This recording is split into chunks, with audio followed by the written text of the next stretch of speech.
Hello guys, welcome back. तो आज हम इस वीडियो में सोलो लिविंग सीजन 3 कवर करने वाले हैं। और अगर आपको ऐसी एनीमे की वीडियोस पसंद आती है तो आप मुझे कमेंट में बता सकते हैं। मैं ऐसी और वीडियोस बनाऊंगा। तो चलिए स्टार्ट करते हैं। सोलो लेवलिंग सीजन 3 की स्टार्टिंग में हम देखते हैं कुछ हंटर्स जो एक डंजन में होते हैं। तभी उनके सामने एक मॉन्स्टर आ जाता है। वो मॉन्स्टर और कोई नहीं, हमारा फर्स्ट मोनार्च होता है, जिसे हमने सोलो लिविंग सीजन 2 के लास्ट एपिसोड में देखा था। वो इस डंजन के अंदर किसी फ्रेगमेंट ऑफ लाइट को ढूंढने के लिए आया था, लेकिन उसे यहाँ पे भी कुछ नहीं मिलता। तभी उसके सामने एक और मोनार्च आ जाता है। तो जब हम उसका फेस देखते हैं तो वो दिखने में थोड़ा सा अजीब जैसा लगता है, मतलब उसका फेस थोड़ा डरावना होता है।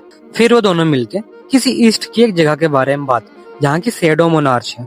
मतलब ये सिंपल है कि वो जिन्हू की ही बात कर रहे होते हैं।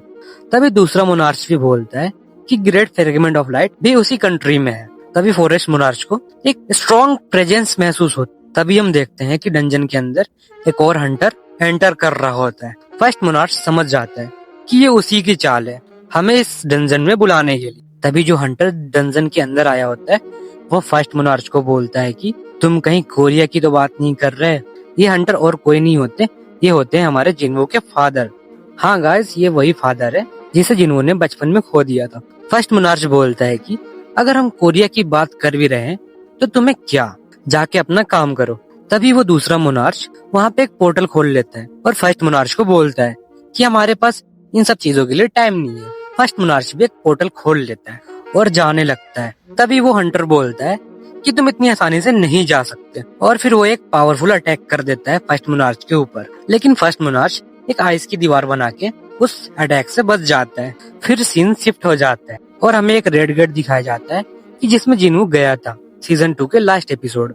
वहाँ उसके सामने डंजन का बॉस खड़ा होता है और बॉस जिन्हू की तारीफ करता है कि बोलता है कि तुमने अभी तक बहुत अच्छा फाइट किया और तुम फाइनली जिंदा भी बच गए। पर तुम्हारे लिए एक बुरी खबर है, तुम अब चारों तरफ से घिर चुके हो। इस जंगल के अंदर मेरी बहुत सारी आर्मी छिप कर बैठी है। और फिर वो बॉस अपनी आर्मी को आवाज लगाता है, लेकिन फिर भी उसकी आवाज सुनकर कोई नहीं आता है। फिर हमें जिन्हू के फेस पे एक छोटी सी स्माइल दिखती है और फिर वो अपनी शैडो आर्मी को अवेक करता है, यानी बाहर निकालता है। और जब जिन्हू की आर्मी बाहर आती है तो उनके हाथों में उस बॉस के बहुत सारे मॉन्स्टर मरे हुए होते हैं। ये देखकर तो बॉस बहुत ज्यादा गुस्सा हो जाता है और फिर उसके पास जो बची हुई आर्मी होती है वो उसे जिन्हू से फाइट करने के लिए भेज देता है। इधर जिन्हू भी अपने शैडो सोल्जर्स को फाइट करने के लिए भेज देता है। जिन्हू के शैडो सोल्जर्स बहुत ही आसानी से उन सारे मॉन्स्टर को मार देते हैं और बस बॉस बचता है। ये सारा नजारा बॉस अपनी आंखों से देखकर और भी ज्यादा गुस्सा हो जाता है और जिन्हू की तरफ तेजी से अटैक करने के लिए बढ़ता है। लेकिन तभी टस्क अपना ग्रेविटी मैजिक यूज करके बॉस को जमीन पे पटक देता है और हमारा जिन्हू धीरे धीरे बॉस के पास आता है और बॉस को बोलता है, अगर तुमने मेरे सारे सवालों का सही सही जवाब दिया तो शायद मैं तुम्हें जिंदा छोड़ दूं। तभी बॉस डर से उसे कुछ बताने की कोशिश करता है, लेकिन उसकी मौत हो जाती है। ये सब जिन्हू देखकर समझ जाता है कि ये सिस्टम की वजह से मारा गया। तभी जिन्हू को याद आता है कि उसके पास एक की होती है जो कि उसे डीमन कैसल क्लियर करने के बाद मिला था, जिसे कि 100 लेवल होने के बाद ही यूज किया जा सकता था। तभी उसे याद आता है कि जेजू आइलैंड की रेड में उसका लेवल 100 हो चुका था। तो जिन्हू अपनी इन्वेंट्री से वो की निकालता है यूज करने के लिए, और जब वो उस की को अपने हाथ में लेता है तो उसके ऊपर एक नोटिफिकेशन छप जाता है। वो समझ जाता है कि ये की डबल डेंजन वाले टेम्पल की है। ये वही डबल डेंजन है जिसे हमने सीजन 1 के फर्स्ट एपिसोड में देखा था, और हम कह सकते हैं कि जिन्हू को उसकी पावर्स उसी डबल डेंजन वाले टेम्पल से मिली है।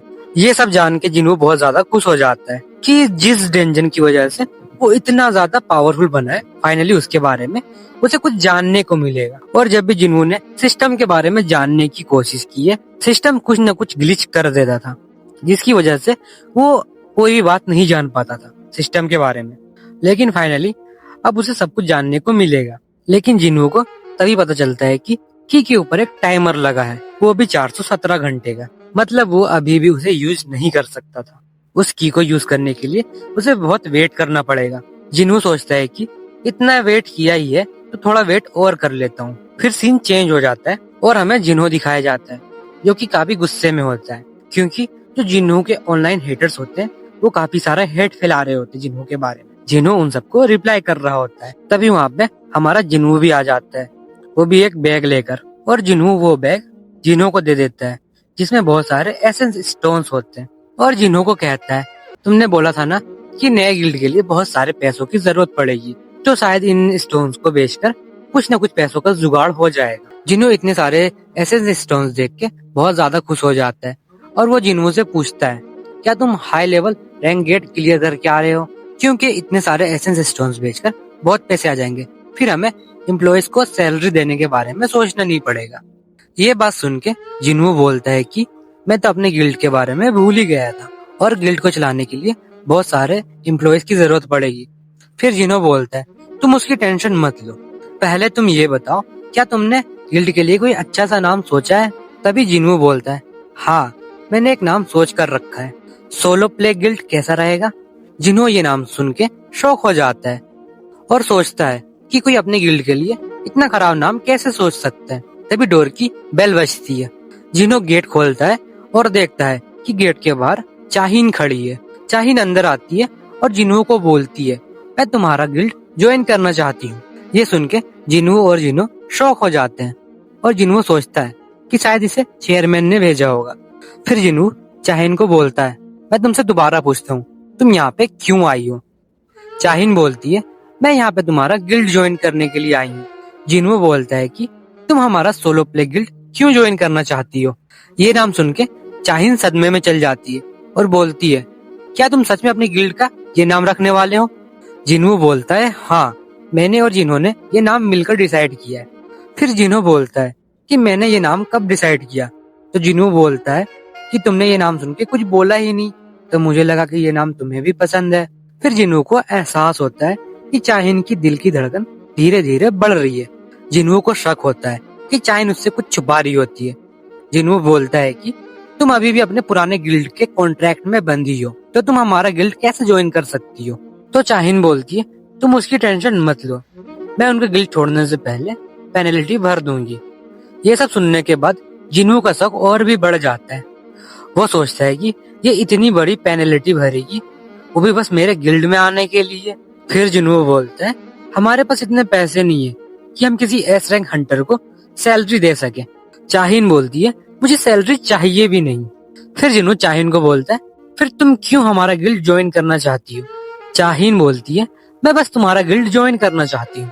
ये बोल के चाहीन शर्माने लगती है।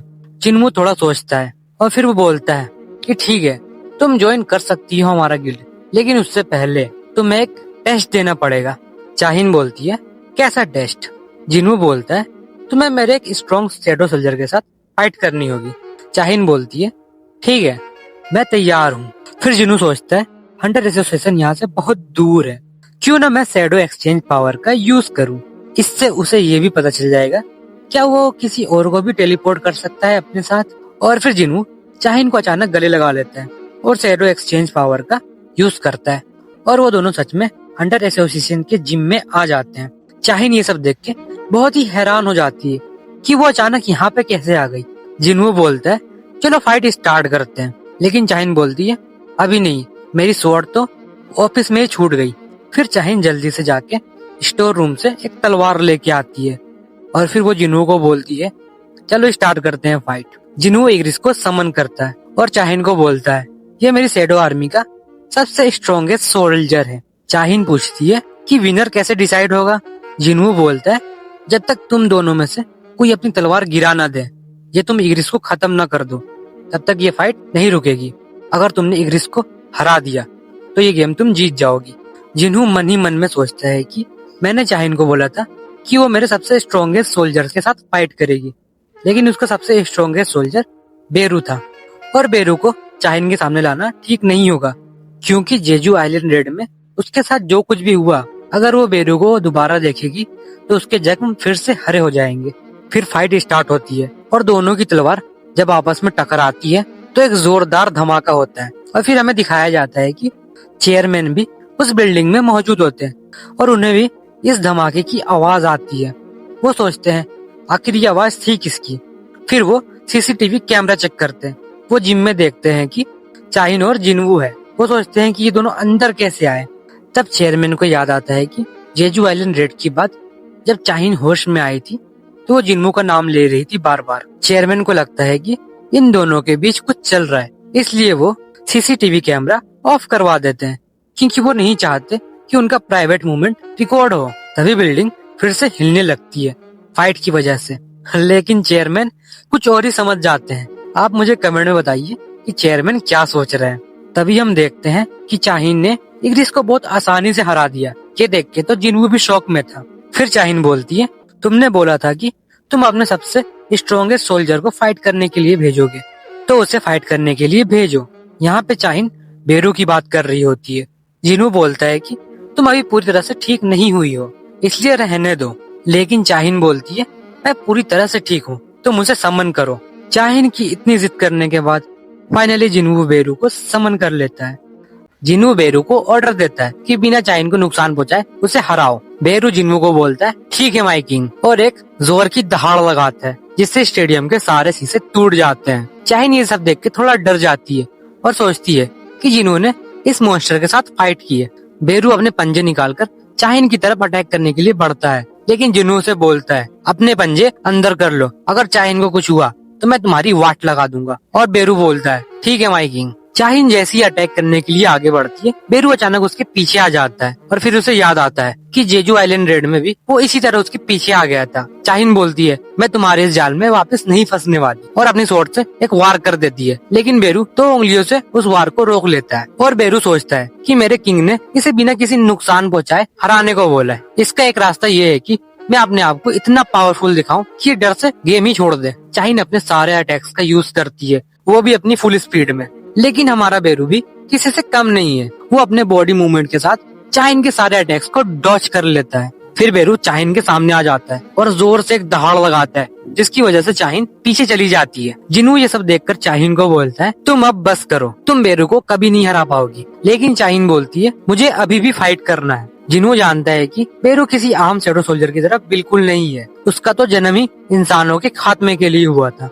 लेकिन बेरू इस फाइट में अपनी सारी पावर्स को दबा रहा होता है। अगर वो अपनी सारी पावर्स का यूज करे तो वो चाहीन को खत्म कर देगा। बेरू और चाहीन की फिर से फाइट स्टार्ट होती है, लेकिन इस बार बेरू डॉज के साथ अटैक भी कर रहा होता है, जिसकी वजह से चाहीन की तलवार टूट जाती है। लेकिन चाहीन फिर भी हार नहीं मानती। अब चाहीन सोचती है कि वो अपना सबसे स्ट्रॉन्ग अटैक यूज करेगी और एक ही वार से ये फाइट खत्म कर देगी। फिर चाहीन ब्लेड ऑफ लाइट बनाती है। वो अटैक सीधा बेरू के चेस्ट पे जाके लगता है। बेरू अपने साथ ऐसा होते देख बहुत ज्यादा गुस्सा हो जाता है और उसे एंट क्वीन की बातें याद आने लगती है। वो जिनवू का ऑर्डर भूलकर एंट क्वीन का ऑर्डर फॉलो करने लगता है। मुझे इन इंसानों को जान से मारना है। बेरू बहुत खतरनाक मूड के साथ चाहीन की तरफ अटैक करने के लिए बढ़ता है, लेकिन जिनवू से रुकने का ऑर्डर देता है। लेकिन बेरू जिनवू की बात नहीं सुनता। तब जिनवू जल्दी से आगे जाके बेरू को रोकता है। तब जाके बेरू कहीं शांत होता है। फिर बेरू जिनवू से सॉरी बोलता है और बोलता है कि ना जाने मुझे क्या हो गया था कि मैं आपका ऑर्डर फॉलो नहीं कर पाया। जिनवू चाहीन से पूछता है कि